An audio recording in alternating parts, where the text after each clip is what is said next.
हमारे बॉडी के किसी भी हिस्से में बाहरी तरीके से अगर घाव है तो उसको ऊंड बोलते हैं, ठीक है ना। और यही घाव अगर पेट के अंदर हो जाए तो इसको अल्सर बोलते हैं, अल्सर। और अल्सर यानी घाव, इसमें होता है इन्फ्लामेशन, तो आइटिस, इसको क्या बोलते हैं, अल्सरेटिव कोलाइटिस। कोलाइटिस का मतलब होता है कोलोन मतलब आंत, आइटिस मतलब यानी सूजन, यानी आंत की सूजन। तो आईबीएस तो कंट्रोल हो सकता है, लेकिन आईबीडी जो है ना, इसमें लंबे समय तक दवाई खाना पड़ता है। साथियों नमस्कार। अभी के दौर में बहुत सारे लोगों को, जो खास करके सुबह का चाय पीता है ना, उसको पेट की सारी प्रॉब्लम जरूर होती है। पेट में गैस बनेगा, डकार आएगा, दवाई खाने के बावजूद भी ठीक नहीं होता है। पेट में सूजन हो गया है, इन्फ्लामेशन हो गया है, एसिड ज्यादा रिफ्लेक्स होता है, किसी को चेस्ट में ज्यादा जलन होता है, किसी को बाथरूम जाने के बावजूद भी फिर लगता है कि मुझे बाथरूम जाना पड़ेगा, किसी को दिन में 3 बार 4 बार 5 बार बाथरूम जाना पड़ता है। इतने सारी परेशानी होता है पेट का। अगर पेट की सारी परेशानी अगर आपका ठीक रहेगा तो आपका माइंड भी पूरी तरह से कंट्रोल रहेगा। तो आज हम ऐसे 2 बीमारी के बारे में बात करेंगे। शायद एक बीमारी के बारे में तो आप जानते ही होंगे, जिसको आईबीएस बोलते हैं, और एक बीमारी आईबीडी होता है। तो आज ये दोनों बीमारी को हम लोग समझेंगे। ये दोनों बीमारी कितने तरह से लोगों को परेशान करता है, और लोग इसका ट्रीटमेंट कराते कराते थक जाते हैं, फिर भी उसका सही ट्रीटमेंट नहीं हो पाता है। तो एक होता है आईबीएस। आईबीएस तो ठीक भी हो जाता है, लेकिन ये आईबीडी जो होता है ना, ये आईबीएस से ज्यादा खतरनाक होता है। तो इसको हम लोग समझते हैं। तो सबसे पहले एक बीमारी की हम बात करते हैं जो पेट से जुड़ा हुआ है। एक होता है आईबीएस। आईबीएस का मतलब हुआ इरिटेबल बाउल सिंड्रोम। एक होता है आईबीडी। आईबीडी का मतलब होता है इन्फ्लामेटरी बाउल डिजीज। ये शब्दों से, यानी कि ये शब्दों से स्पष्ट है कि पेट में कौन सी बीमारी है। तो आईबीएस होता है इरिटेबल बाउल सिंड्रोम, और आईबीडी होता है इन्फ्लामेटरी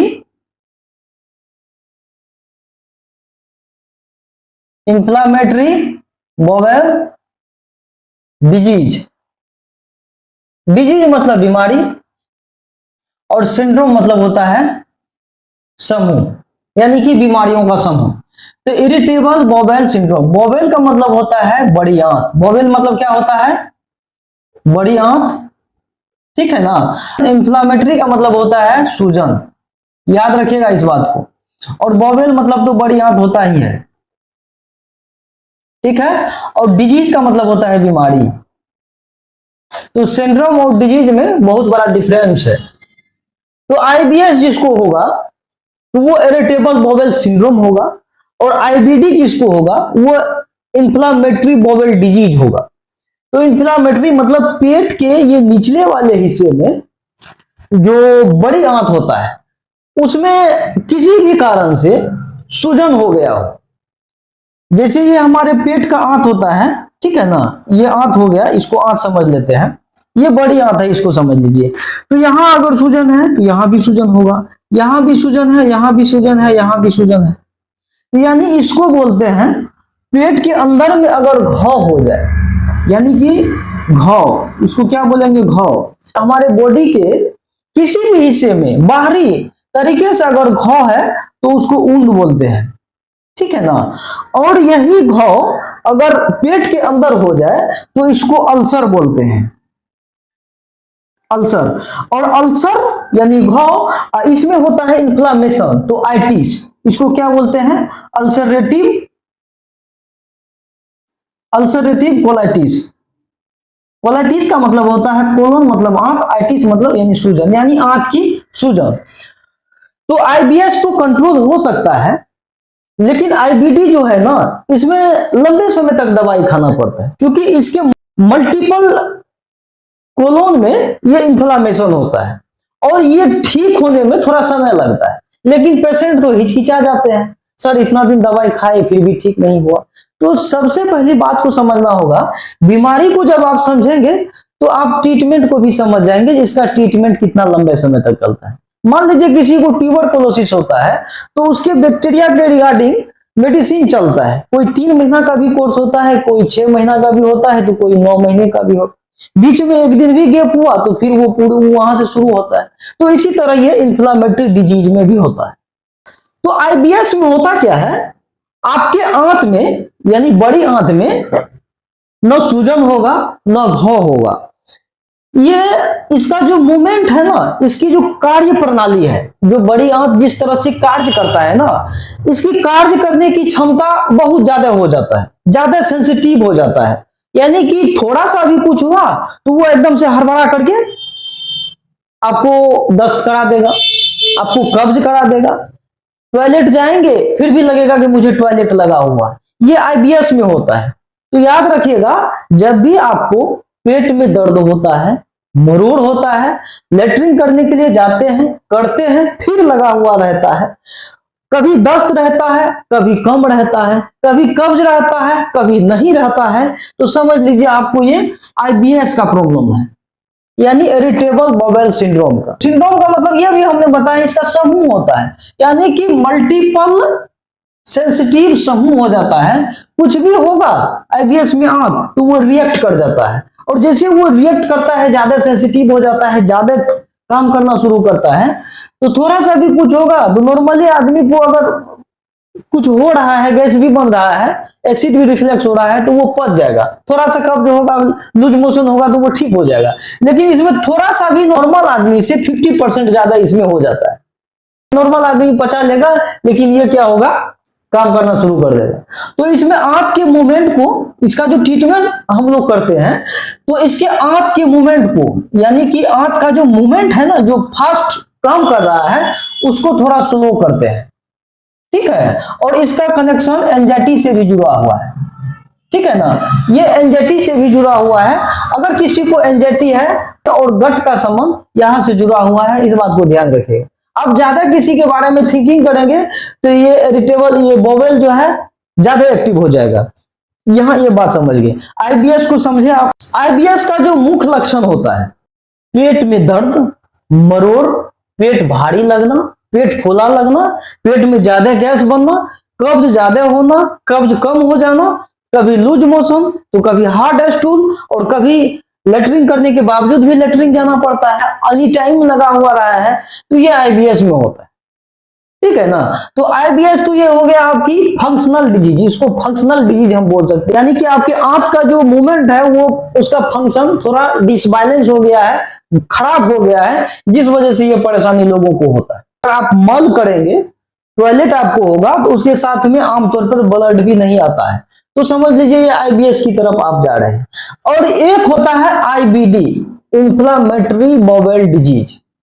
साफ स्पष्ट है, इंफ्लामेटरी मतलब सूजन, बाउल मतलब आंत, डिजीज मतलब बीमारी। तो आंत में सूजन हो गया है, तो सूजन की वजह से जो बीमारी हुआ है उसी को बोलते हैं आईबीडी। और इसमें मुख्यतः क्या होता है, एक होता है अल्सरेटिव कोलाइटिस, आईबीडी में ये होता है, और दूसरा इसमें होता है क्रॉन्स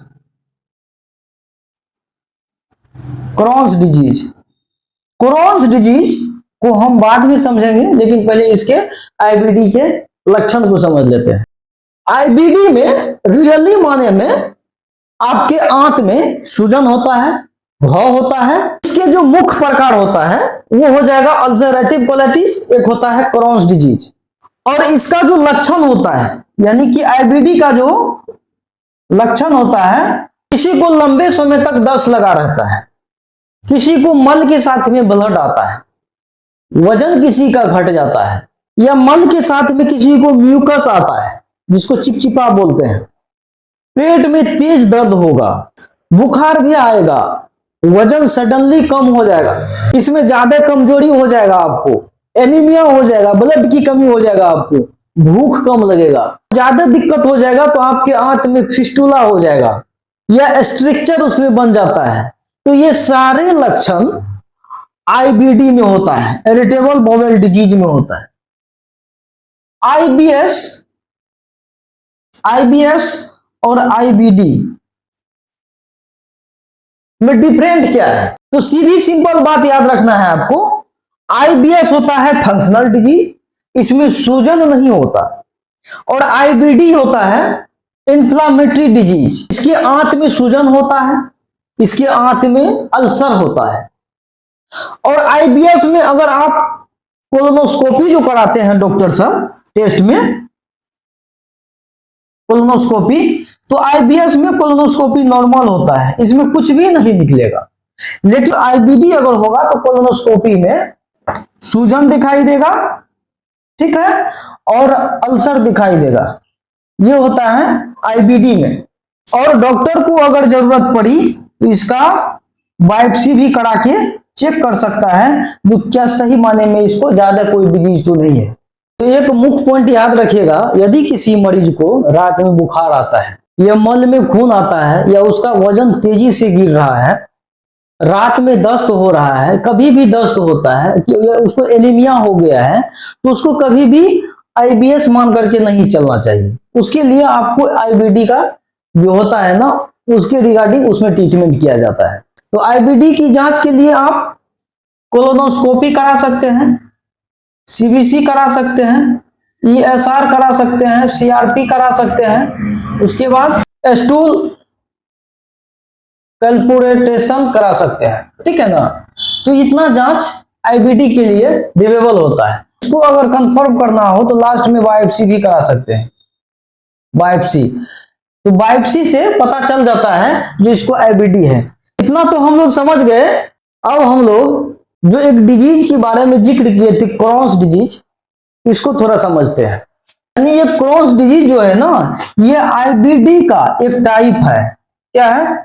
आईबीडी का एक टाइप। यानी इसमें पाचन तंत्र के यानी कि गैस्ट्रोइंटेस्टाइनल के जितने भी हिस्से हैं, मुंह से लेकर के एनस तक, यानी कि माउथ से लेकर के एनस तक सूजन हो सकती है। इसमें सूजन हो सकती है, यानी मुंह से लेकर के नीचे तक जितने भी डाइजेस्टिव सिस्टम का प्रकार है उसमें सूजन हो सकती है।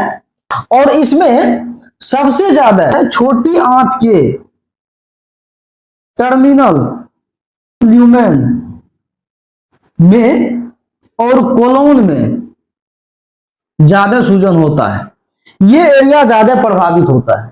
तो जैसे ये आंत की नली हो गई, ठीक है ना, तो इसमें यहां सूजन हो गया, यहां सूजन हो गया, यहां सूजन हो गया, यानी कि ये स्किप करके, ठीक है ना, यानी कि थोड़ा सा छोड़ छोड़ करके इसमें इन्फ्लामेशन होता है, सूजन होता है, ये क्रॉन्स डिजीज में। और इसकी मुख्य विशेषताएं होती है क्रॉन्स डिजीज की, इसकी जो सूजन है पूरी आंत में भी फैल सकती है और सूजन लगातार नहीं बनती, बीच बीच में जैसे इसमें बनता है स्किप हो करके इसमें इन्फ्लामेशन होता है आंत में। और इसमें फिस्टुला हो सकता है, अब्सेस हो सकता है और स्ट्रिक्स हो सकता है। ये आईबीडी में ऐसा होता है। एक मुख्य पॉइंट आपको याद रखना है, क्रॉन्स डिजीज और अल्सरेटिव कोलाइटिस में ये दोनों आईबीडी के प्रकार होते हैं। लेकिन क्रॉन्स डिजीज पाचन तंत्र के किसी भी टाइप को वो प्रभावित कर सकते हैं। तो अल्सरेटिव कोलाइटिस ये केवल बड़ी आंत तक ये सीमित रहते हैं और मलाशय और कोलोन्स रेक्टम तक ये सीमित रहता है। ये आईबीएस और आईबीडी के प्रकार को हम लोग समझे। अगर इसमें किसी तरह का दिक्कत है, किसी तरह की परेशानी है या आपके डॉक्टर इसे कंफर्म नहीं कर पा रहे हैं, तो आप दिए गए नंबर पे आप मुझे कंसल्ट कर सकते हैं। ऑनलाइन कंसल्टेशन जो चार्ज है वो आपको पे करना होता है, उसके बाद हम ट्रीटमेंट का प्रिस्क्रिप्शन घर से भेजते हैं, ठीक है। वीडियो अगर आप लोग को अच्छा लगा हो तो वीडियो को लाइक कर दे, मेरे पेज पे नए हैं तो पेज को फॉलो कर दे। मिलते हैं अदर टॉपिक के साथ किसी दूसरे वीडियो में, तब तक के लिए जय हिंद।